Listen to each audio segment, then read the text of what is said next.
Oh. I guess I did.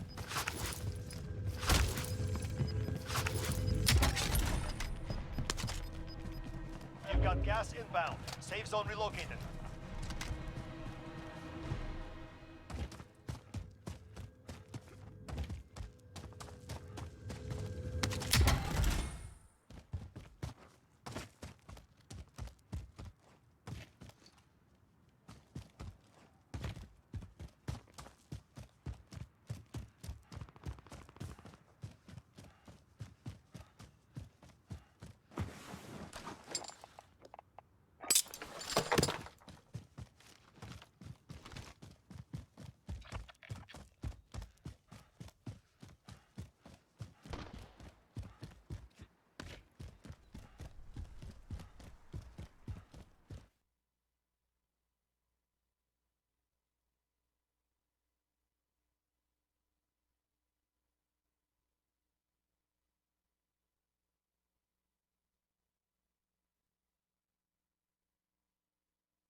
Paranormal.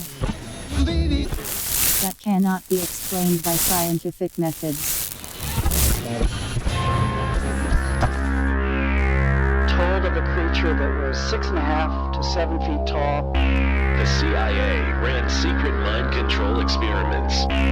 It's a tale of a creature that's been seen by many, but believed by few. And experts say there have been reported sightings of paranormal activity.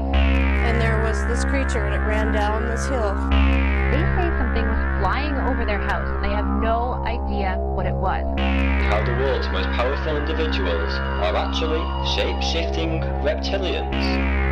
My scariest ghost hunting experience.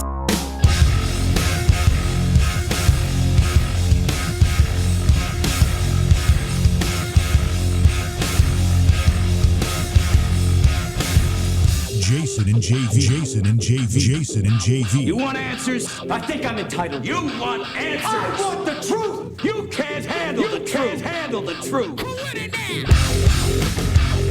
Beyond reality. Radio.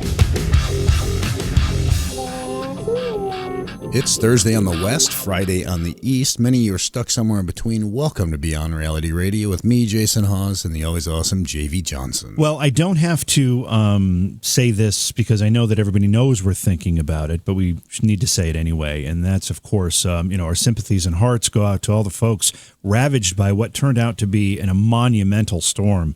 Michael hitting the panhandle of Florida, on the Gulf Coast side of Florida.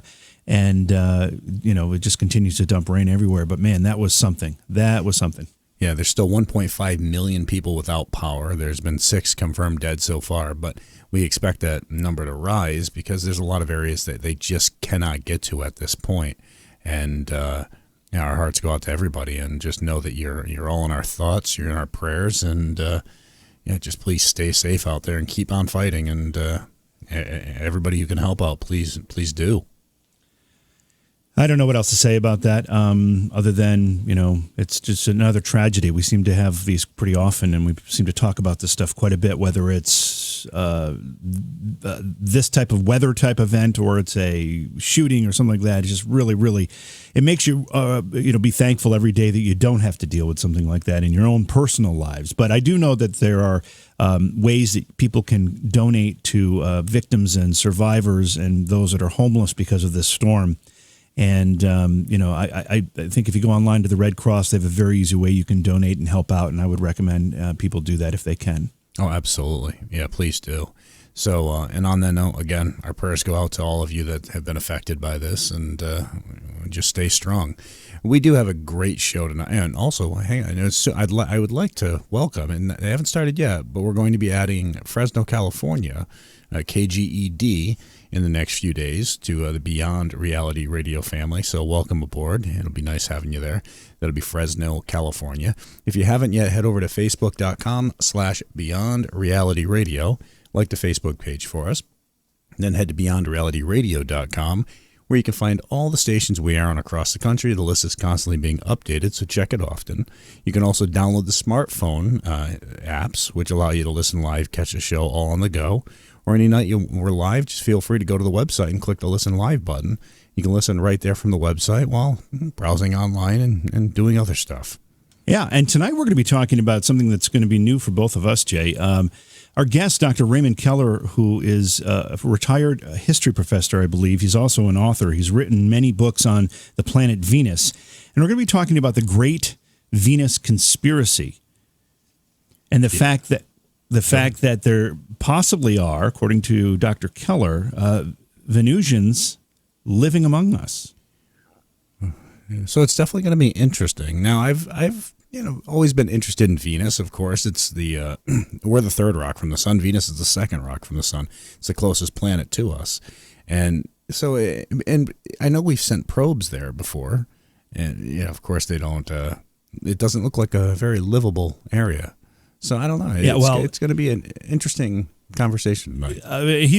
Dr. Keller is going to give us details on all of this. However, I do know that the surface of Venus is not inhabitable. It is so hot, and the atmosphere is very, very thick, and there is just a tremendous amount of what we would call greenhouse gases keeping heat and being that much closer to the sun. I don't think it's very hospitable, but maybe we're wrong, and maybe we're going to learn something more about that today. Well, and you've always been saying that Uranus is hot as well, correct? Well, it is depending on the day, and how it's positioned with its moon. So yeah, I'm biting the sides of my cheek trying to keep the laugh in. I couldn't. I had to throw it out there. I mean, it was an opportunity. Yes, it was. Can't pass that up. Hey, if you download the show from iTunes or anywhere else, can you just do us a favor? Take a quick second and rate the show for us, because it helps push it forward and makes it easier for people to find. And that's what it's all about. So, yeah, we do have an interesting show tonight. We're going to be talking with Dr. Raymond Keller about the vast Venus conspiracy and just a lot of information that he's going to be bringing to us. And I've watched a bunch of his interviews, and it's intriguing and it's very interesting. So I'm kind of excited about this tonight. Yeah, and I'm not to put anything ahead of what we're doing tonight, though, but I'm also very excited about Monday night's program because we've got two guests. The first guest is somebody, Jay, that you and I are pretty interested in talking to, and it's David Howard Thornton, who is an actor who starred Not just an actor. Starred in a movie that you and I both watched and really, really enjoyed. Which is a movie I had no idea I was going to like. And I hate clowns. Yeah. I hate clowns, but I have to say, I watched the movie and I was like, that is It's a well-done movie. Yeah, it's called Terrifier, and the character is Art the Clown, and he's the villain in this particular film. He was actually, the same character was also in a short film that was called All Hallows Eve. But David Howard Thornton is the actor that played Art the Clown in Terrifier. His career's kind of taken off because of that performance, and we're going to have him on the first part of the program Monday night. And then our second guest will be David Mack, New York Times best-selling author, and we'll be discussing original fantasy secret history novel series called Dark Arts, and so that'll be interesting. And also Tuesday we've got David Elkington, and we'll be discussing the lead codices of Jordan. Yeah. So got our hands full. And that's going to dovetail into our conversation that we've had recently about the Copper Scroll and the Dead Sea Scrolls and all these archaeological treasures that have been uncovered in that part of the world that some support, some argue with the stories of the Bible, and it's just a fascinating conversation and topic. Well, it is, and there's just so much history over there. So, and the things they find, it's amazing. And whether you believe in the Bible, whether you don't, it's still, this is extremely interesting. So you got to make sure you tune in and check it out. All right, so we're going to take a break, and when we come back, we will bring our guest in, Dr. Raymond Keller. I will remind you that you need to stop by the Beyond Reality Radio website, order a Beyond Reality Radio coffee mug, get them for Christmas, get them for Halloween. They make great trick-or-treat gifts. You can get like 100 of them and give them out as trick-or-treat favors. Wouldn't be an expensive trick-or-treat, but yeah. But it does definitely make your coffee taste better. There's some strange magical thing about it. I've never had coffee taste so good. All right, on that mug. On that note, we're going to take a quick break. A lot more to come. You listen to Jason and JV, Beyond Reality Radio. We'll be back after this. Hey, horror and paranormal fans, Scaricon is right around the corner. Scaricon is full of celebrities, parties, vendors, panel discussions, film screenings, and so much more. Scaricon is the perfect way to celebrate the spookiest time of year, although Scaricon itself is not spooky. Scaricon will be held at the Turning Stone Resort and Casino, October 26th through the 28th in Verona, New York. Get more information. Go to Scaricon.com. That's Scaricon.com. Welcome back to the program. It's Beyond Reality Radio with Jason and JV. Our guest tonight, Dr. Raymond Keller. He's an author, and he's written a number of books about the planet Venus, including Venus Rising: A Concise History of the Second Planet, and Final Countdown, Rockets to Venus, and Cosmic Ray's Excellent Venus Adventure. That sounds like a fun romp to Venus. It sure does. Let's bring Dr. Keller into the program. Hey, Ray, good to have you on the program. Welcome to Beyond Reality Radio. Oh, thank you, Jason. Thank you, JB. It's a great pleasure to be here and share some Venus time with your audience. Oh, we've been looking forward to this. Thanks for coming. Yeah, so we've got to start off with the question, why Venus? At what point did you develop such an interest in this planet? Early on, I was a member of the Cleveland Ufology Project. I grew up in the greater Cleveland area. Bedford, Ohio, and I had a sighting of a disc-shaped object over about 1,000 feet above a railroad trestle in Walton Hills. And Earl J. Neff, the director of the Cleveland Ufology Project, gave a friend and I $30 to start a UFO publication. And there's an article about it that was salvaged from the Gray Barker files with a picture of me in front of the moon and holding up a photo of a disc-shaped object from the National Enquirer about 50 years ago. If you just Google Keller Venus, I'm sorry, images, it should come up. This is a picture of what now? Of you? This is me in the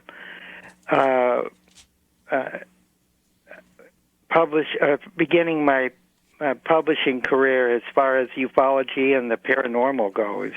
So it's kind of it's a picture of you starting this publication, basically like a promotional picture. Yes, Gotcha. And I'm holding up copies of the Flying Saucer Report, and I worked with Jean Duplantier in Willowdale, Ontario. He published Saucer, Space, and Science. Gray Barker in Clarksburg, West Virginia, the Saucerian Press, and Gabriel Green of the Amalgamated Flying Saucer Clubs of America in Los Angeles. And we began to exchange publications with all these ufologists, and it expanded to a worldwide endeavor for these two teenagers. So it was very exciting. We traveled all over the United States. I bought a Pontiac Tempest 1964 GTO convertible and traveled all over the place interviewing UFO witnesses and UFO experiencers, and so I could write articles there, and for the Bedford Times Register, which was my hometown newspaper, and the Fourth Estate, which was my high school, Bedford High School newspaper. So how did it feel to, at that age, be taken, first of all, so seriously, but secondly, have such a command over an audience that is so specified, so specific? Well, I felt very privileged to be taken under the wing of Earl J. Neff. He was actually one of the original Untouchables with Elliot Ness. He was the sketch artist when Mr. Ness, Elliot Ness, was the Cleveland city manager. Oh, wow. So you had one sighting that led to your role with this publication. And at some point, your attention turned to the planet Venus more specifically. Oh, yes. I became infatuated with the writings of George Adamski and another contactee, Howard Menger, in Highbridge, New Jersey. And then I met some other ones. Dominic Lucchesi and Woodrow Derenberger. Woody Derenberger from yes. the. So it's. Did you say it just became a subject that I wanted to know more about, and I felt that there's got to be something to it, because all throughout history there have been people writing about Venus and Venusians, Virgil, Dante, Tannhauser, Emanuel Swedenborg, and not only writing about it, but encountering Venusians, traveling to Venus. In the Divine Comedy, Dante's Divine Comedy, he travels to the third sphere of heaven with his beloved Beatrice, and it turns out to be the planet Venus. You said you talked to Woody Derenberger. He was one of the names you mentioned. I'm curious about that one because I have such a fascination with the Mothman sightings around Point Pleasant, West Virginia. And he was kind of loosely associated with those sightings, at least the timing of the sightings and the general geography. Did you speak to him in person? Yes, he came up to a meeting of the Cleveland Ufology Project. Wow. And he talked about a planet outside of our solar system called Lanulos, but it was part of a greater confederation of planets, of course, that included Venus. Now, you're going to have to refresh my memory just a little bit because I'm trying to remember, was he an abductee or was he from another world? No, he was a contactee. Versus an abductee. Right. So the difference would be that the abductee is involuntarily taken, whereas a contactee is not. Right. Okay. All right. So we're going to continue our conversation on the other side of the break. We're talking with Dr. Raymond Keller. His website is thepromiserevealed.com. You can get more information about his books at the website. They're also available on Amazon. And we will be taking your calls later in the show. The phone number is 844-687-7669. Again, toll free at 844-687-7669. Got a lot more to come. You listen to Jason and JV, Beyond Reality Radio. We'll be back after this. I prefer the Shocking Blue version of that song. That's the Bananarama version. I never really understood the appeal of that group, Bananarama from the 80s. Remember them? Yeah, I do. Aren't they also the ones who did like Walk Like an Egyptian? No, that was the Bangles. Bananarama also did a song called Cruel Summer. Oh, that's right. Remember that one? Right. Yes. That was the one that played in Karate Kid. I think you're right. Yeah. Yeah, I don't know. I just remember so many girl bands back then. Yeah, I just remember that if you just heard that particular song, they just all three of them sing in unison. There's no harmonies or anything, so I'm not even sure why there needs to be three of them. But whatever. Welcome back to the program. It's Beyond Reality Radio with Jason and JV, and we've got a really interesting show for you tonight. We've got Dr. Raymond Keller with us. Check out his website at thepromiserevealed.com. He's got several books related to our topic tonight, which is Venus. One is called Venus Rising, A Concise History of the Second Planet. Another is Final Countdown, Rockets Go to Venus. And then there's Cosmic Ray's Excellent Venus Adventure. And again, Ray, thank you for being here. We were talking about how you got started with this whole idea. You had a sighting as a young person. You got involved with a publication. You became a bit of an authority on all of this. So now we have to move the topic to this question of the vast Venus conspiracy. What is the vast Venus conspiracy? The vast Venus conspiracy is the blockade of knowledge about the planet Venus. It's the true conditions that exist there, and the history, the long history of the interaction of Venusians with the people of this planet. When you say the conditions there, from everything I know of Venus, I've grown up, of course I love the planets, but Venus is, of course, closer to the sun. It's the second rock from the sun. We're the third. And according to everything I've ever read, it's like 800 plus degrees Fahrenheit there. And the conditions are harsh. I know that we had sent a couple different probes out there. There's been a total of like 43 sent through from this planet out that way, correct?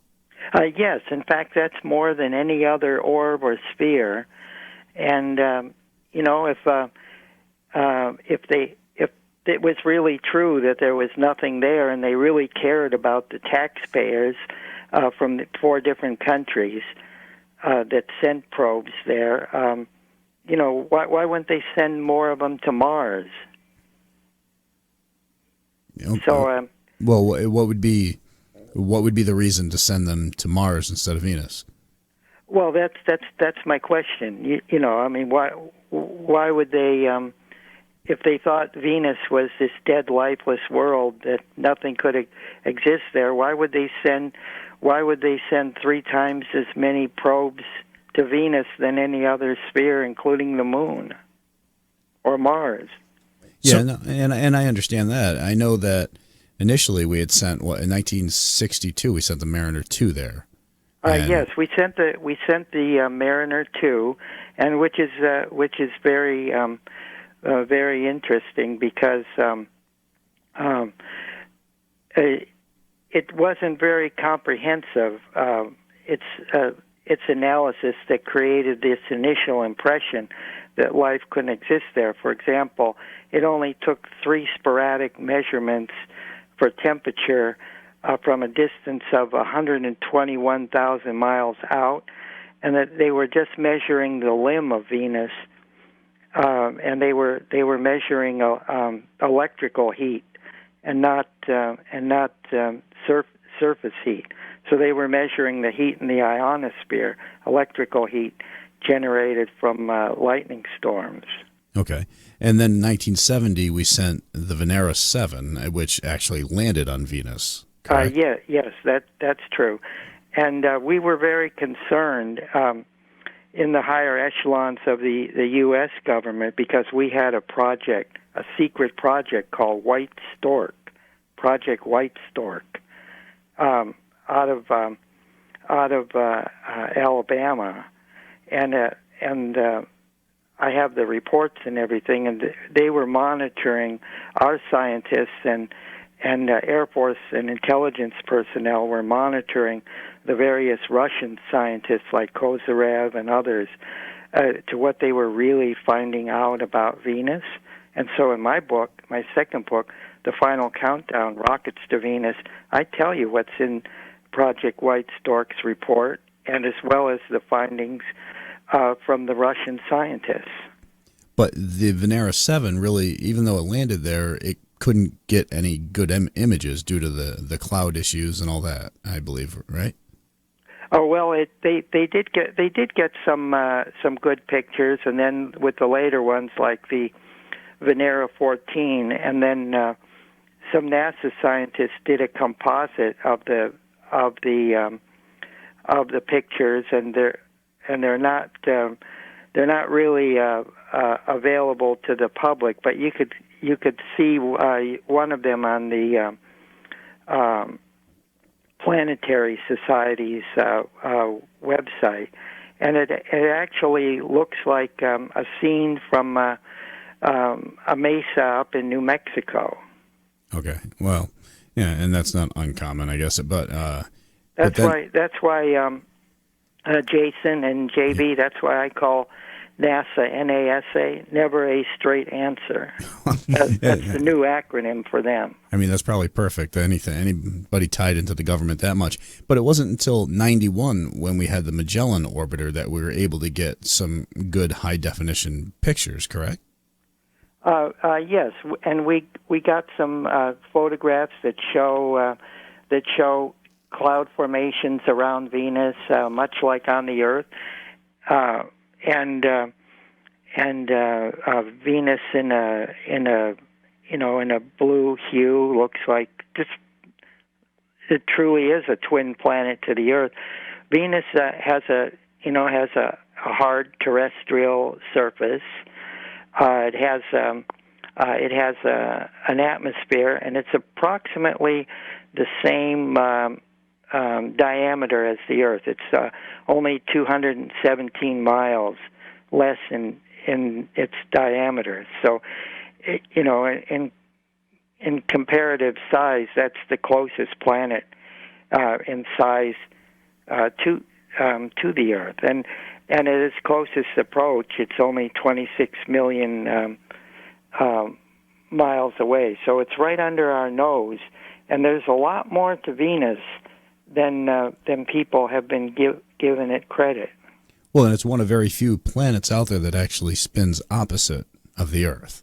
Oh yes. In fact, right now Venus in retrograde because it's moving actually behind the Earth. So when you look at it and chart it in the sky, it kind of looks like a looping action over time. Ray, when was the last time NASA or any space agency for that matter sent some type of mission to Venus whereby we might be able to use some of the newer technology that is being employed in these missions to get more accurate data?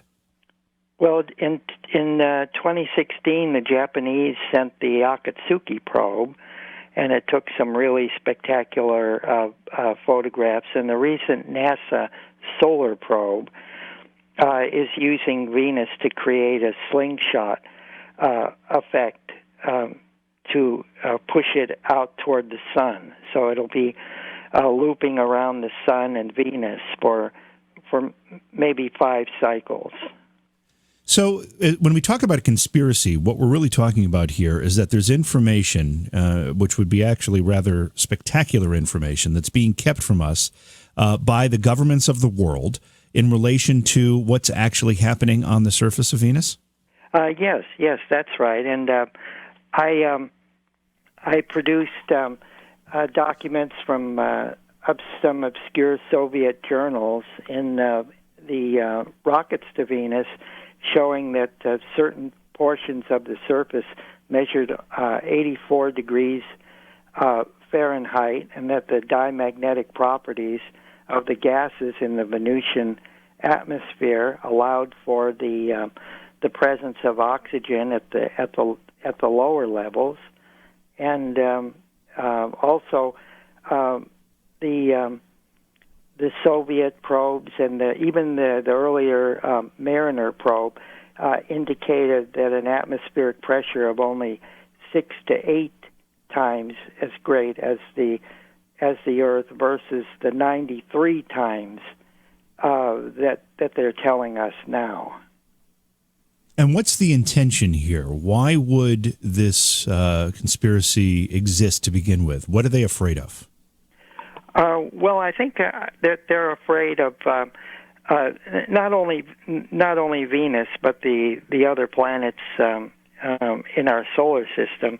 They don't want us to know that the whole immensity of space is filled with intelligences. And not only that, but life doesn't have to exist only as we know it. You know, they always say, well, life is as we know it. But we know that there are extremophile forms of life on Earth that can live at volcanic vents at 900 degrees at the bottom of the ocean, you know, which is like equivalent to 100 atmospheres. You know, outer space is not the desolate wasteland and void that they would have us believe it is.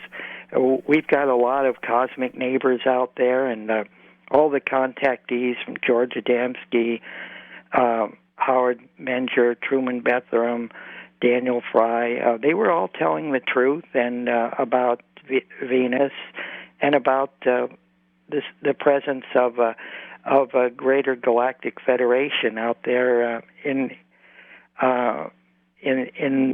our our galactic arm of the galaxy, the Milky Way galaxy. So we're not alone.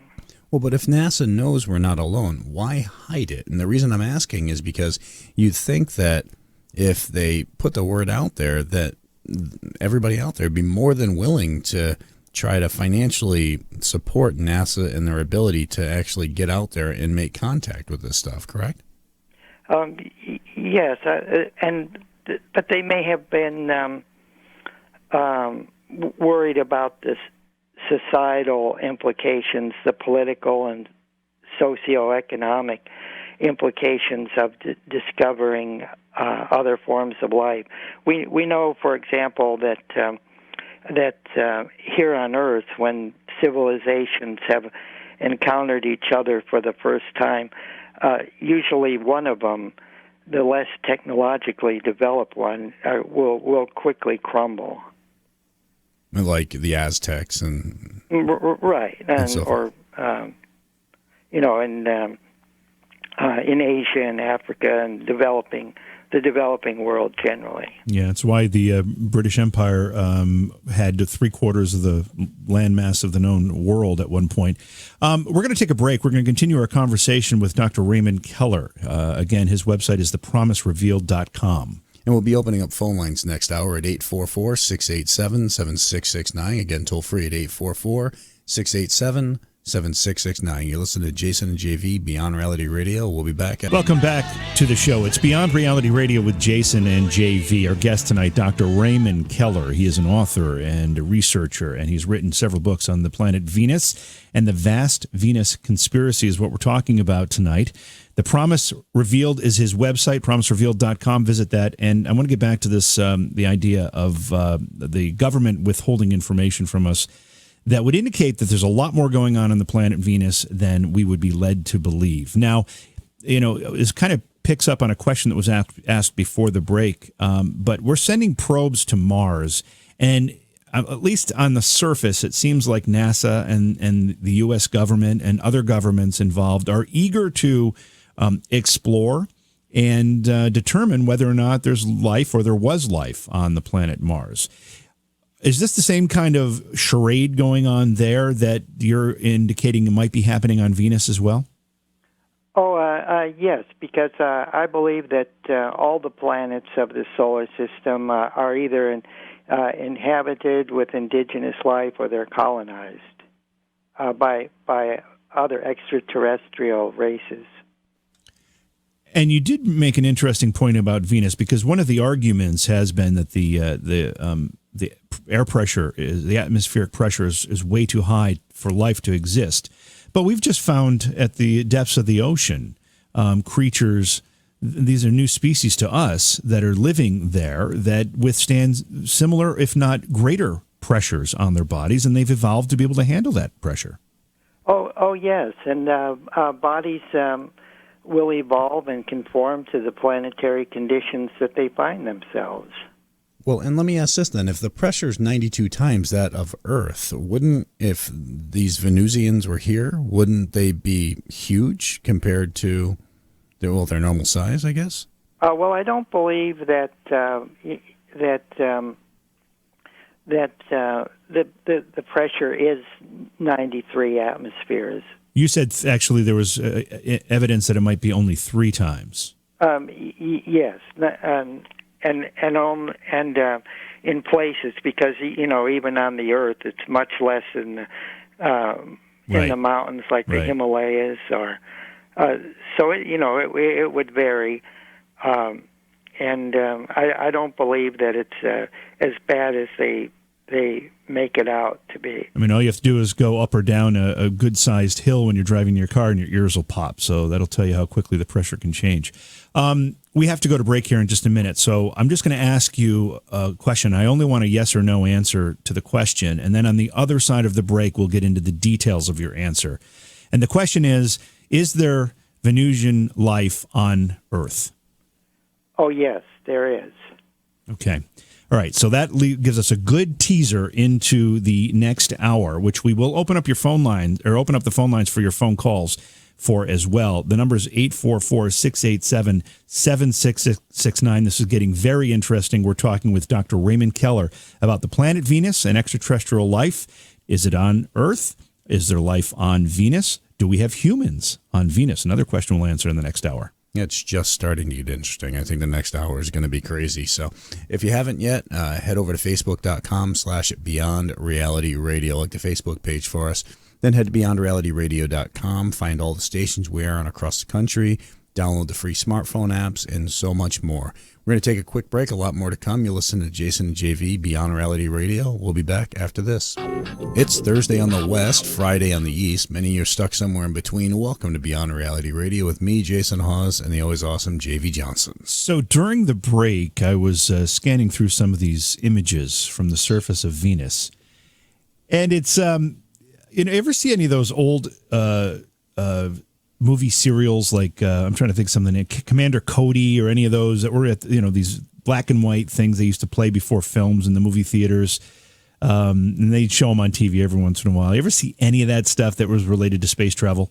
I remember some of the old movies like that where it kind of looked just like I don't know. Yeah, I know what you're referring to. It looks like they're kind of out in this just rocky part of the desert. Yeah, with sometimes they had these little weird smokestack kind of things coming out of the ground. Yeah. I think that's where they got their inspiration from. Although I don't think they had these pictures when they actually did that. So it's pretty interesting stuff. And our guest tonight is an expert on the topic, Dr. Raymond Keller. He's an author. His website is thepromiserevealed.com. We're going to continue talking about Venus and the concept and the idea that we may have Venusians walking amongst us here on planet Earth, and we may have humans on the planet Venus or colonized on other planets around the solar system, or maybe it's even members of a different race of extraterrestrials. So we'll talk about that in just a second. I want to remind you, tomorrow night's going to be a best of program on Beyond Reality Radio. And Monday night, we've got a couple of guests for you. We'll have a quick visit by the actor David Howard Thornton. Now, if you have Netflix and you were looking for a horror movie anytime recently because it's the Halloween season, you may have seen a movie float by called Terrifier. Don't watch it with kids. Do not watch it. There's just, especially it's one of those movies. It's a good movie. I was intrigued and watching it. There's one part you definitely will have a hard time with. It's not a huge gore movie except for that one part. And I don't, it's pretty brutal. Yeah, there's one part in particular that's really disturbing, but I have to say it's also pretty. I don't know if innovative is the word. I actually enjoyed the movie. But David Howard Thornton plays the character who's the villain in the movie, Art the Clown. He did a really, really good job, and I think it was his first real role in a feature film, which makes it even more interesting. So we're going to have him on the program in the first part of Monday night's show to chat a little bit about that. Maybe we'll get him to tell us what his favorite movies are for Halloween. And then later in the program, David Mack will join us. He's a best-selling author. We'll be talking about his fantasy history novel series called Dark Arts, which also he's one of the people that wrote many of the Star Trek novels. So we're going to be talking about what it's like to write for Star Trek, because that's just an iconic series, a groundbreaking sci-fi storyline. Absolutely. And so make sure you just tune in. We got a lot of great shows. Also subscribe to us on iTunes. And after you do that, favor and rate the show real quick. It takes 2 seconds, but it helps us greatly by pushing the show forward. And that's what it's all about. Yes, it is. And let's bring our guest back into the program, Dr. Raymond Keller. Ray, before the break, I'd thrown out the $1 million question here, which is going to require a lot of discussion. Are there Venusians walking among us on the planet Earth? Definitely. Now, we know that since the universe came into existence from the Big Bang about 14 billion years ago, and that sentient human life on Earth can only be traced back about 2.5 million years ago with, Lucy and the Olduvai Gorge and Ethiopia, the Leakeys and all that. So it stands to reason that in the vastness of the cosmos, that there are civilizations flourishing that are far older and wiser than our own. Now, the recent European Space Agency's Venus Express, it indicated that intelligent life as we know it, like human beings, and life just as we have it on the Earth, could have prospered under paradisical conditions on Venus for about 2 billion years. So that gave the Venusians quite a head start, jump start on us, that if conditions on their planet started to deteriorate, that they could go underground or make other provisions. Well, okay, so let me ask this then, Ray. Do they know that they're Venusians? Oh yes, yes. They call their planet Abahar.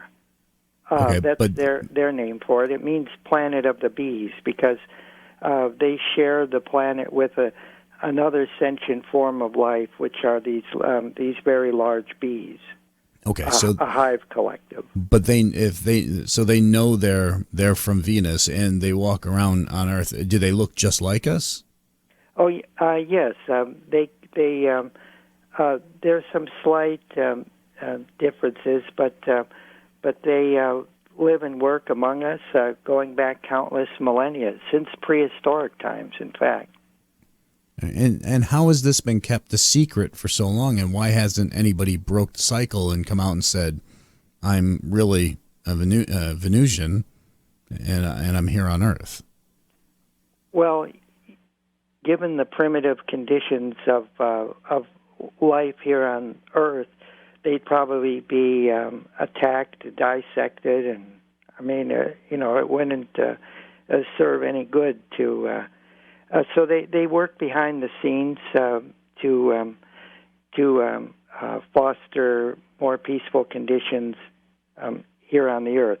Basically, the Venusians look at the people of Earth, the inhabitants of Earth, as like children playing with matches in a dynamite shack, and so they're here as teachers. Some incarnate in physical bodies as avatars or teachers, bringers of enlightenment to people here on Earth. All right, and you said that there's some differences between us. How would I know if someone was a Venusian or someone was an Earthling? Well, there are some differences, but I don't think that that I'm privileged to reveal those. Do you have create a Venusian hunt? No, yeah, of course. Do you have a special relationship with the Venusians that are on Earth? Oh yes. In fact, the cover of the third book is I'm with a Venusian there. And you have a regular communication, regular dialogue with these, and I'll just call them folks. You have a dialogue with these folks. Yes. Originally, the humanoids on Venus arrived from a planet called Norca in the Tau Ceti system. Millions of years ago, their planet began to dry out. There was a desertification process, and they had to seek a new home, and so they arrived in our solar system, landing on Venus with the permission of the original inhabitants there. Ray, do the Venusians here still maintain contact with their home planet and the Venusians that are there? No, not anymore. There's another. There are other galactic civilizations that have occupied that space. Okay, so now let's ask the reverse question: are there humans on Venus? Oh yes, there are humans on Venus, and much more than you would probably imagine. And how did we end up getting there? Oh well, in my various books, I relate encounters, actual physical encounters of there's hundreds of accounts of individuals from many countries and all walks of life who have gone to Venus, and usually they go there for a specific reason. If they're needed by the Venusians to help with certain projects. Do I understand this correctly? Are we making these trips now as a race? Oh, yes, some are. Mm-hmm. Wow, okay. And I don't want to spend a lot of time talking about other planets tonight, but you indicated that you believe that there's life on all of the planets in our solar system, either indigenous life or there's colonial life. Have we colonized other planets? Well, individual Earthlings have been taken to other planets, but so far as I know, we haven't actually colonized another planet. No powers on Earth have been able to go there because it's in the purview of the extraterrestrials, or to us, the extraterrestrials, right, to determine who can come to those planets. Right. Okay, we're going to take a break. We're talking with Dr. Raymond Keller, and we're talking about the planet Venus specifically, and the fact that there are Venusians among us here on Earth. And we're going to continue that conversation on the other side. And phone lines are open at 844-687-7669. Again, toll free 844-687-7669. You're listening to Jason and JV, Beyond Reality Radio. We'll be back after this. It's Beyond Reality Radio, Jason and JV. Phone number is 844-687-7669 if you want to join our conversation with Dr. Raymond Keller. And we're going to go to the phone line in just a second here, Ray. But I did want to ask you about Venus. If my memory serves me correctly, when you look up into the night sky, Venus is the brightest, quote-unquote, star you will see in the sky. Yes, it's the third brightest object in the sky and in the night sky. And in fact, it is so bright, it's the only object beside the sun or the moon that actually casts a shadow. And so Venus has always been a great muse for poets and artists and scientists and down through the ages. All right, let's go to Steve in Pennsylvania who has a question. Hey, Steve, welcome to the show. Hi, how you doing? Good. Welcome to the show, Steve. I was just wondering if the guest has any picture, any documentation, any video of life on other planets. Oh yes, I do. In all my Venus books, they're all fully illustrated. 100 photos in each in each book. And well, recently I just came back from the from Venus with Love World Conference in up in Mount Shasta. I was up there with Omnek Onek, the ambassador from Venus, and I shared many original, never-before-seen documents from some of the contactees of the 1950s and early 1960s, specifically Dominic Lucchesi and Truman Bethlehem. And just recently published an article that was on Lon Strickler's Phantoms and Monsters.com about the Venusian-based Clarion on the far side of the moon, and the moon as a Venusian colony on the far side of the moon. So yes, to your question. So, but Ray, thank you very. Yeah, that's a good question. You're welcome. Good question, Steve. So, Ray, let me ask you this though. I mean, anybody can say they're Venusian. Where's the proof? How do we know that what they're saying is accurate? Okay, well, one of the Venusians that I've had some experience with, I have pictures of her with me at different points in my life, as well as some pictures from before I was born. And she hasn't changed in her appearance, and that they're actually, you can actually see them in my in the book, in all the Venus books at different stages. Okay, so in other words, they age a lot slower than us? Yes. Anywhere they can go anywhere from 500 to 2,000 years or more.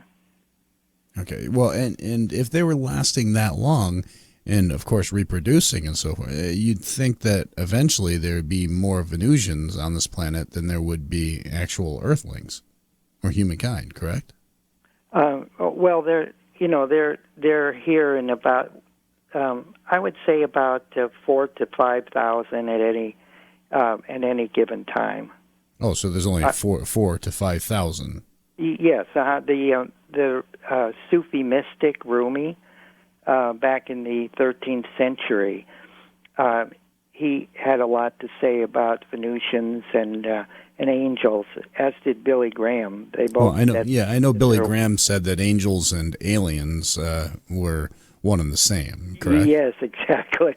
Well, Rumi said that there's about 4,000 of them on the earth at any one time. So they live in certain locations. They have safe houses, and I in my next book, which will be coming out in the beginning of next year, I have some information on a safe house in Brazil that was closed, that they closed down. So I don't think they'd mind me sharing some information and documents from it. But I'll go ahead and put those in my in the fourth Venus book. Okay. All right. Well, we're going to take a break and a lot more to come. The phone number is 844-687-7669. You're listening to Jason and JV, Beyond Reality Radio. We'll be back after this. And welcome back to the program. It's Beyond Reality Radio. We will take your phone calls, 844-687-7669, if you want to join our discussion about Venusians with Dr. Raymond Keller. He's an author. Visit his website, thepromiserevealed.com. And Ray, we haven't really moved on from the topic much, and there were a bunch of other things we did want to try to talk about tonight. I'm not sure if they're directly connected or they're additional separate topics, but I did want to ask you what translated beings are. Okay. Well, in the Bible, we have examples of individuals, for example, like Enoch, who walked on the earth, and then they were they were no more because they were taken up into a celestial glory or a celestial realm, and this kind of thing hasn't stopped. And one of the individuals that I met was in fact a translated being up on Mount Shasta in 1987. We went up there with Reverend Clayton Parker, and he said that we were going to meet in the ascended. Okay, so this is what happens when we talk about things that the government does not want us talking about. Like he just disappeared there. All right, have to get Slick back on there. Yeah, we're gonna have to get Slick. You're back. There he is. You're back. Oh, okay. We lost you for a second there. Hello. Yeah, we have you now, but we lost you for a second. Oh, okay. Clayton had said that he was 87 years old at the time. He was born at the turn of the century, and he said we should just follow this trail, and we would encounter this ascended master. And so we said, yeah, sure, but because and as far as psychic stuff goes, I couldn't channel my way out of a wet paper bag, but all these are on the physical plane, that these are really happening. But anyway, there was 8 of us, and so it was with our group OSIRIS, Outer Space International Research and Investigation Society, and we had it's headquartered in California and had 14 chapters worldwide, pre-internet circulation of 7,500 for our publication, The New Millennial Star.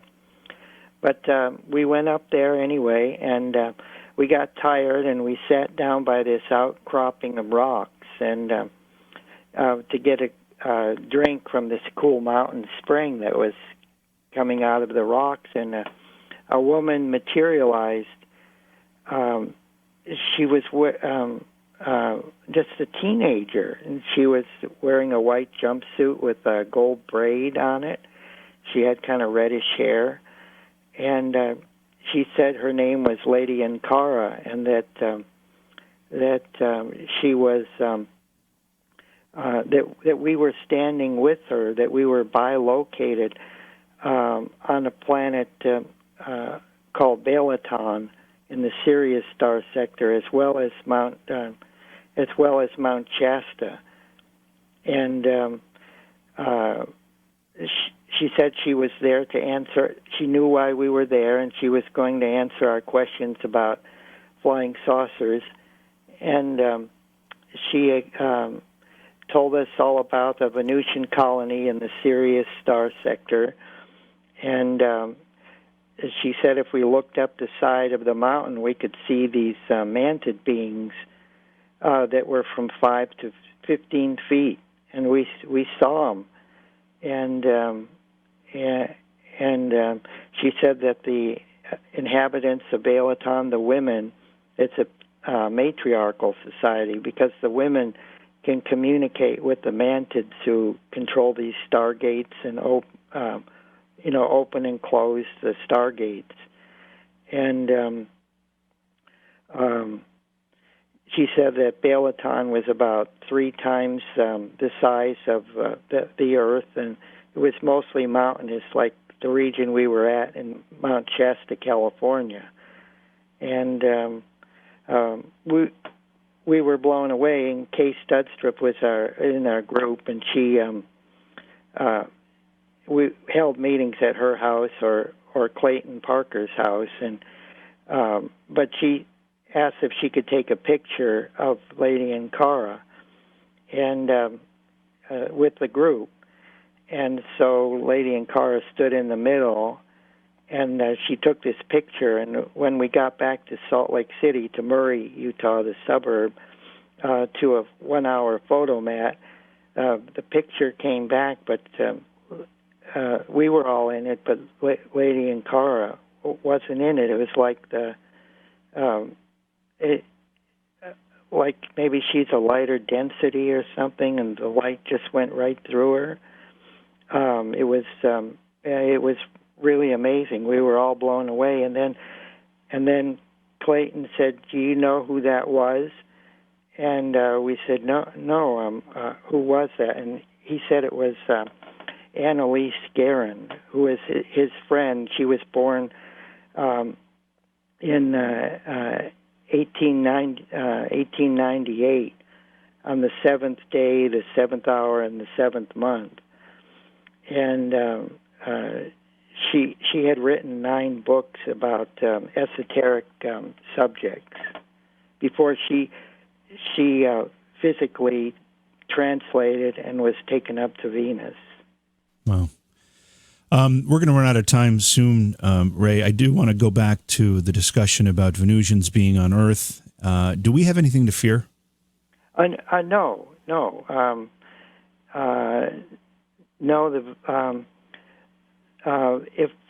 If we had something to fear from the Venusians, we don't really have anything to fear, because if something was going to be done, it would have been done a long time ago.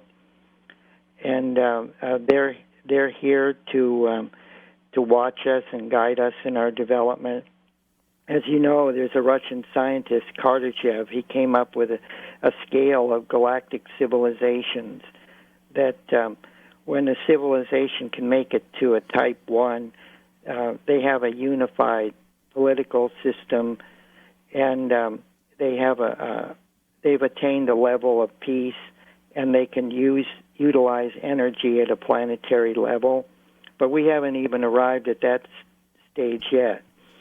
And the Venusians are doing all they can behind the scenes to help us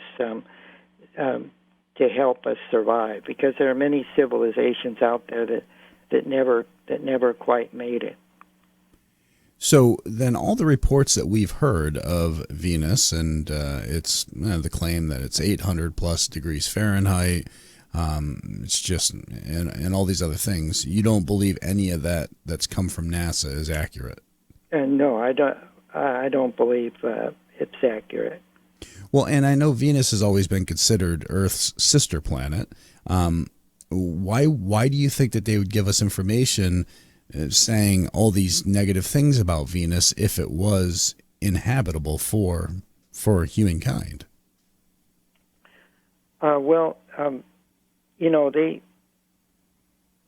They would have a vested interest in protecting the established order here on Earth, because our socioeconomic systems would disappear, and our civilization would crumble. The powers that be would lose their grip over us. Well, why do you think that would happen? Just by having a planet that would be inhabitable? I mean, as humankind, we're pretty much destroying this planet. So I think it would only benefit us to know that, well, first off, we need to stop destroying this planet, but secondly, that there was another inhabitable planet. Oh yes, the Venusians would be, they are a beacon of hope out there, but they can't interfere they can't interfere directly in the progress of human history, in the course of human history. Okay, and I get that. I don't fully understand it. I mean, if you're such an advanced culture or civilization, you think that you'd want to be involved in instead of trying to manipulate things behind the scenes, you'd want to be involved in the forefront, trying to guide the population of that planet, or the civilization of that planet, to the next level. But why would NASA or the government have a vested interest in keeping it private, that there's other planets out there that we could reside on?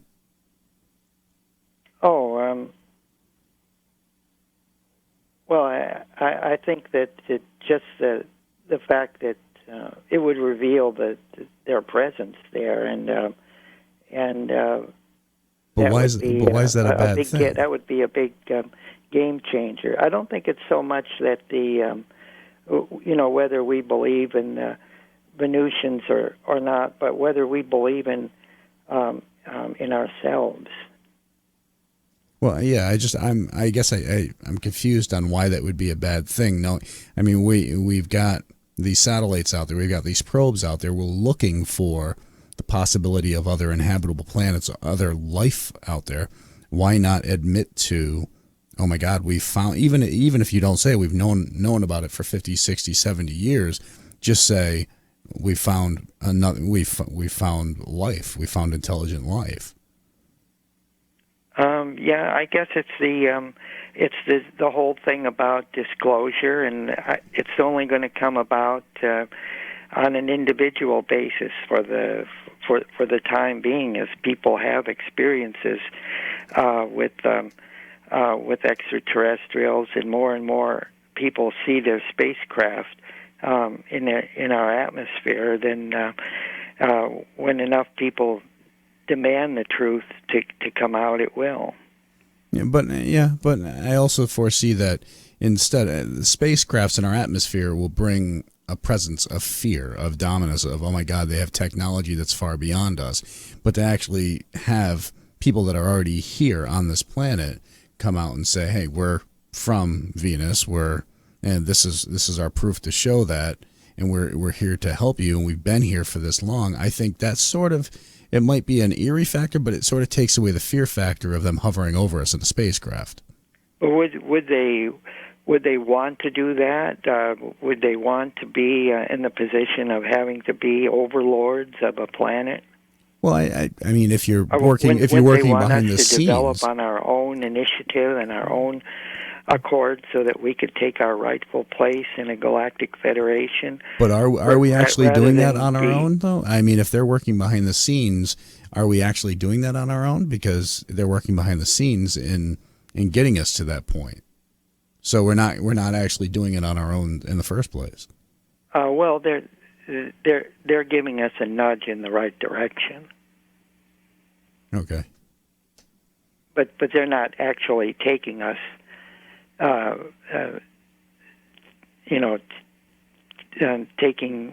Taking our hand and forcing us there. Yeah. Well, I'm just saying, I mean, most of the people out there would love to know that there's life on other planets, that there's some sort of thing that, even if it's more advanced than us or whatever, there's others out there that are like us, that are similar to us. And it's just crazy to think that the government, well, I mean, the government hides everything from us. We all know that. But it's just crazy to think that the government would refrain, or all the governments out there, that all the different countries out there that have sent these probes out, would keep that private from all the people out there. Some have been a little more forthcoming. It was easier to get the information. It was actually easier to get information out of Russia about the Venera probes and the findings and that I put in the Rockets to Venus book. Okay, so Ray, one more question before we have to let you go. You mentioned that there's another dominant species on Venus, and I think you described them as giant bees. It's kind of a hive-like colony. Oh yes, There are bees, and there are connections to bees and Venus going back to the beginnings of recorded history, and I explain what these are in all my Venus books. Even Tesla, his telescope, where he had contacted bees, and he wrote a series of articles in and interviews about bees and so forth. And then in history with the Romans, the Cathars, the Merovingians, and others, with the Sufis, with the bee Venus connection, which is really quite a complex subject to get into. But all the documentation, it's fully footnoted in all these Venus books. So I would just encourage everybody to check it out. I don't have any religion or any cult to preach or anything like that. I just have my Venus books, and if nothing else, besides being enlightening, at least you'll find them entertaining. Well, the conversation has been very entertaining. We appreciate you coming on. It's fascinating stuff. Your books are available on Amazon. Is there anywhere else you'd send folks to go find them? No, just Amazon. Just when you get to Amazon, just type Keller Venus, and all of them should come up. Well, Ray, thanks so much for coming and hanging out with us tonight. It's such an interesting topic, and we definitely got to have you on again at some point. Oh, thank you, Jason. Thank you, JV. It was a great pleasure to be with you and share time with your audience. Well, thank you, and we'll definitely talk to you again sometime. Have a great night. All right, so we're going to take a quick break. We'll come back, wrap things up. It's Beyond Reality Radio, Jason and JV. All right, thanks for hanging out with us tonight. Oh, sorry, the music put me to sleep. Felt like it was That's what we're trying to do. That's the whole point. It's great to have everybody along with us tonight. We appreciate it, and look forward to tonight's Thursday. So tomorrow's a best of, and then we'll be live again on Monday night. Yes, we will. So, and we got some great people coming on. We're going to be talking with David Mack about his novels that follow Star Trek, and get into a lot of that. We've got a nice visiting guest, Art the Clown. Right? Yeah, David Howard Thornton, the actor who played Art the Clown in Terrifier. I really highly recommend you check out that film if you haven't seen it yet on Netflix.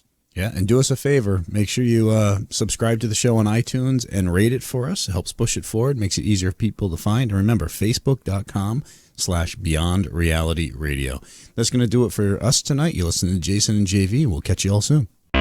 Beyond Reality Radio is hosted by Jason Hawes and JV Johnson and produced by Alexandria Johnson and Slick Eddie Edwards for Entercom Radio. Beyond Reality Radio is distributed by Westwood One Radio Networks. Stop by our Facebook page and say hello. Follow the hosts on Facebook as well. For Jason Hawes, follow @JasonHawes.taps. For JV Johnson, follow @JVJ Paranormal. If you'd like to be a guest on Beyond Reality Radio or you have a suggestion for a guest, contact Slick Eddie Edwards at slickeddieedwards@gmail.com. Be sure to visit our chat room as well at beyondrealityradio.com. Thanks for listening.